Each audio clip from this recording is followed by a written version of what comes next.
Assalamu alaikum students. I'm your ma'am Sadia Qureshi, assistant professor in English, and I'm here to discuss another chapter from the novel of Mr. Chips, and the chapter number is 6. Today we are going to talk about the chapter which has covered all the incidents that has happened during the football match. And we are also going to discuss that what impacts this football match has laid on the personalities of Mr. Chips and Catherine, and how people remember this football match. And basically, the football match was between the teams of Brookfield School and the Mission School. As you know, that the Mission School was a school which was run by the grants of the very rich kind of people living in London, and they were actually for the help of those poor kids who were there in London. So we are going to talk about it today, and let's start with our chapter. So life after marriage is basically that Chips thinks that he has got an unimaginable happiness, and he thinks that he is unable to believe that ever in the life history of a man, maybe never ever in life history of a man feels so happy as he himself feels after getting married with Catherine, because he thinks that his life with Catherine and his marriage life is a great success.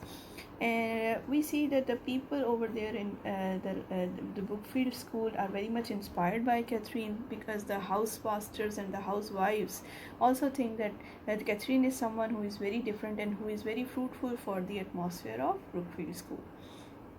Now we see that those people who were actually getting a bit jealous from Catherine, later on they got friendly relations with Catherine. So this was another success on the part of the character of Catherine. Next, we see that there are some important changes that Catherine brought in the life of Mr. Chips, because before that, the life of Mr. Chips was very dry, and it was without any interest. He was just a teacher. He was playing his role as a teacher, he was playing his role as a housemaster, and he was not interested in the ways of teaching. So we see that his personal life was changed, because he thought that he has become complete person with a family, with a woman, and this has given him a sense of completeness.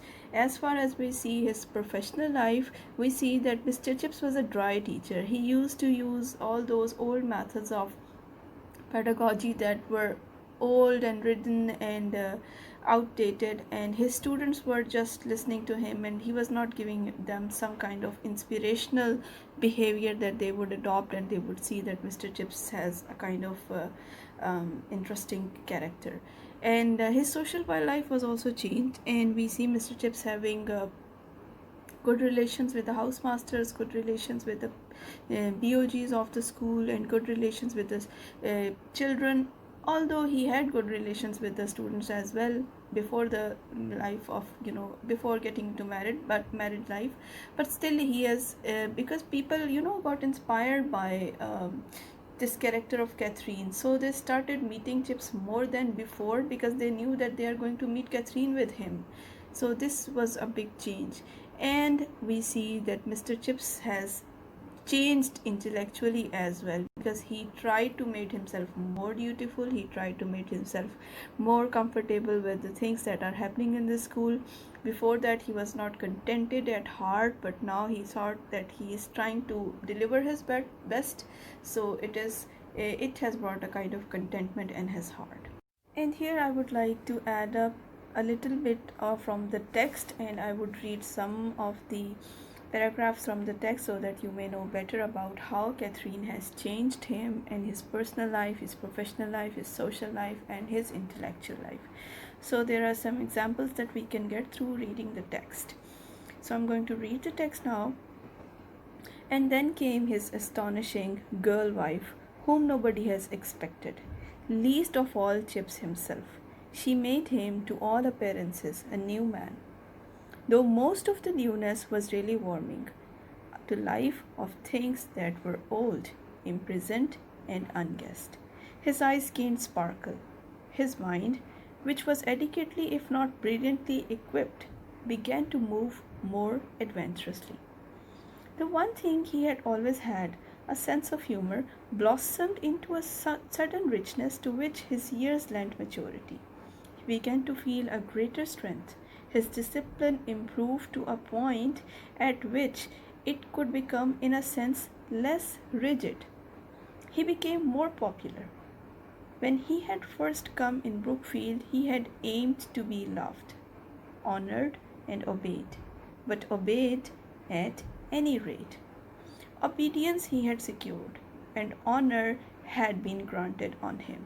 But only now came love, the sudden love of boys for a man who was kind without being soft, who understood them well, who understood them well enough but not too much, and whose private happiness linked him with their own. And Kathy broadened his views, his opinions also, giving him an outlook far beyond the roofs and turrets of Brookfield, so that he saw the country as something deep and gracious to which Brookfield was but one of many feeding streams. She had a cleverer brain than his, and he could not confute her ideas even if and when he disagreed with them. He remained, for instance, a conservative in politics despite all the radical socialist talk. But even where he did not accept, he absorbed. Her young idealism worked upon his maturity to produce an amalgam very gentle and wise. Sometimes she persuaded him completely. Brookfield, for example, ran a mission in East London, to which boys and parents contribute generously with the money, but rarely with personal contact. It was Catherine who suggested that the team from the mission should come up to Brookfield and play one of the school's event, a soccer. The idea was so revolutionary that from anyone but Catherine it could not have survived its first frosty reception. To introduce a group of slums boys to a serene pleasantness of better class youngsters seemed at once a wanton stirring of all kinds of things that had better be left untouched. A whole staff was against it, and the school, if its opinion could have been taken, was probably against it too. Everyone was certain that the East End lads would be hoolings, or else that they would be made to feel uncomfortable anyhow. There would be incidents and everyone be confused and upset, yet Catherine persisted. So this was something that I have read from this book, and we are going to talk about the next things which are very radical, because Catherine knew that how she needs to make Mr. Chips abide by.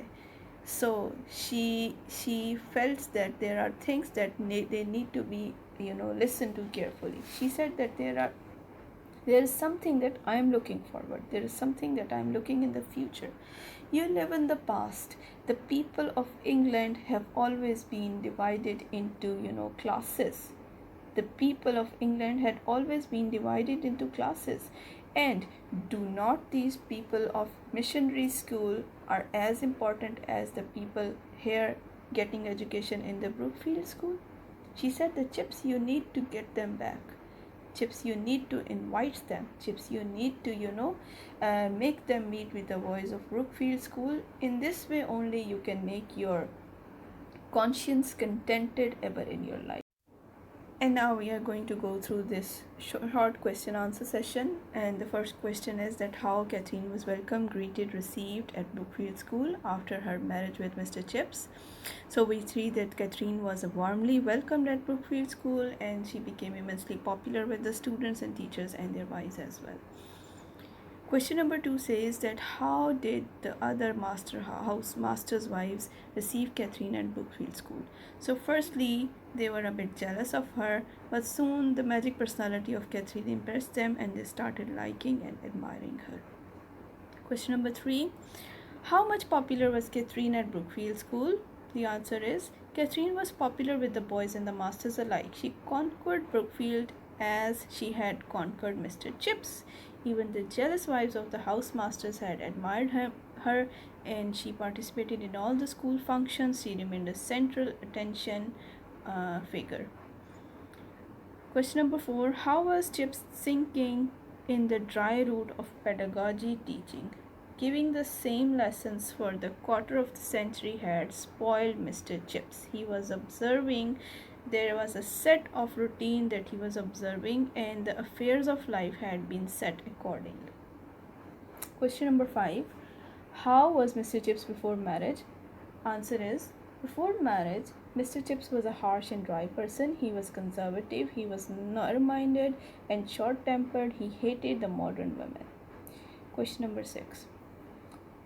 What was Chip's performance as a teacher before marriage? Answer is, Chip's performance before marriage lacked inspiration. He worked well, he gave services, he was satisfied, he was confident, and he did everything except inspiring the people over there. Question number 7. How greatly was Mr. Chips changed after his marriage life? So we see the answer. After marriage, Chip's sense of humor was sharpened. He began to cut jokes in the class. His discipline improved, his lessons became interesting, and his opinion about the woman was changed. He became broad-minded. He began to look beyond Brookfield School. She made him just like a new man. Question number 8. What were the 3 things Chip wanted to get when he joined Brookfield School? The 3 things that he wanted to get were honor, love, and obedience. Question number 9. Why did the boys at Brookfield begin to love Chips after marriage? And we see that after marriage, Chips became lenient and kind. He began to understand the boys. He linked his happiness with theirs. He began to cut jokes. Next question is, what is Lex Canaluia? Lex Canaluia was a Roman law that permitted the artisans, people of the upper class, to marry someone of the lower class. Chips used to explain it to the boys in his own humorous style. Question number 11. What was Catherine to do? What did Catherine do to make Mr. Chips see beyond the roof and the terrace of Brookfield? So she broadened his views. She began to look beyond the roofs and the terrace of the Brookfield School. He saw his country as something deep and gracious, to which Brookfield was one of the feeding streams. Question number 12. How did Catherine try to narrow the class differences among the boys? Describe the popular boys' visit to Brookfield School. They narrowed the class difference among the boys. Catherine suggested to Mr. Chips to invite the boys from the popular mission school to play a friendly match with the Brookfield schools, which succeeded.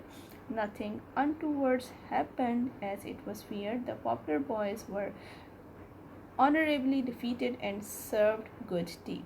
They got a very good impression of Brookfield School. Question number 13 is, what happened when Catherine suggested a match between Brookfield and the mission, and how the idea was taken? So the answer is, it was a new idea. Everyone was certain that East End boys would be Ruffians. They would make everything confused and upset, so the whole staff protested to it, rather strongly opposed it. Question number 14 is, how did Catherine persuade Mr. Chips to consent to this match? She said to England that England would not be divided into officers and other ranks. Those popular boys were as important to England as Brookfield School, so Chips had to consent to it. She convinced the school authorities to invite the boys from the mission school to play a match. Thus, the match was played in the pleasant atmosphere. Her opinion was appreciated afterwards. Question number 15 is, how did Chips react when the private soldier asked him about Catherine? Chips was surprised. He told the soldier that there were new boys and the new masters at the school who had not seen his wife. Then he told him that she died a half year after his visit in 1898. And What did the boys from popular mission school who played the soccer match say to Mr. Chips when he met them later? Years later, Mr. Chips met some of the boys from popular mission school. They told him that they remember his school and his beautiful wife Catherine. Next question is, who was Old Gribble? He was a butler of the school. He was the last of the serving men who had seen Catherine. After his retirement, there was no one who could talk to Chips about his wife. The next question is, when did Catherine die? Catherine died in 1898. Next question, 2020 is the next question. And what were political ideas of Mr. Chips? Chips was a conservative in politics. Later on, the great change occurred in him due to the Catherine idealism and because he was a radical socialist. So the question number 21 is, how long did their married life last? Their married life lasted for only 2 years. And the last question of the chapter is, in what way was Catherine cleverer and more modern than Mr. Chips? Mr. Chips was an old-fashioned, orthodox, and conventional person. He had old ideas. He was also fast-growing old. And Catherine was smart, young lady, and modern and radical ideas. Thus, she was cleverer and more modern than Mr. Chips. So here we end our chapter, and I hope that everybody must have understood it. If you have any comments or if you have any questions, you can write them down into the comment box, and I would like to answer them. Thank you so much. This is your ma'am, Sadia Qureshi, and inshallah we are going to meet in the next chapter. Take care. Allah Hafiz.